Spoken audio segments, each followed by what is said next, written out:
காஞ்சி மடத்தில் மகா சுவாமிகளை தரிசிக்க பக்தர்கள் அனைவரும் வரிசையில் நின்றிருந்தனர். 7 வயது சிறுவன் ஒருவன் அங்கு வந்தான்.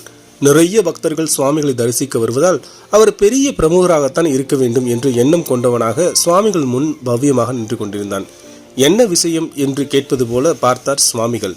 தயக்கமின்றி எனக்கு உங்களின் கையெழுத்து வேண்டும் என்று நோட்டை நீட்டினான். சுவாமிகள் எதிலும் கையெழுத்திடும் வழக்கம் இல்லை. ஆனாலும் சிரித்தபடி, எதற்காக கையெழுத்து கேட்கிறாய் என்றார். நான் பிரபலங்களின் கையெழுத்தை சேகரிக்கிறேன். உங்களை பலரும் தரிசிக்க வருவதால் நீங்களும் பெரிய பிரமுகர்தானே, அதனால் தான் கேட்கிறேன் என்றான். பக்தர்கள் சிரித்தனர். சுவாமிகளும் கலகலவென சிரித்தார். மடத்தின் காரியதரிசியை கூப்பிட்டு, இந்த பையனோட நோட்ல மடத்து சீல் போட்டு நாராயணா நாராயணா என்று எழுதி கையெழுத்திட்டு கொடு என்றார். காரியதரிசியும் கையெழுத்திட சிறுவனுக்கு ஒரே சந்தோஷம். விடைபெற தயாரானான். கொஞ்சம் பொறு என சுவாமிகள் சொல்ல சிறுவன் நின்றான். காரியதரிசியிடம் மடத்து ரெஜிஸ்டரை எடுத்து வர சொல்லி, எனக்கு உன்னோட கையெழுத்து வேணும், இந்த ரெஜிஸ்டரில் கையெழுத்து இடு என்று சிறுவனிடம் நீட்டினார்.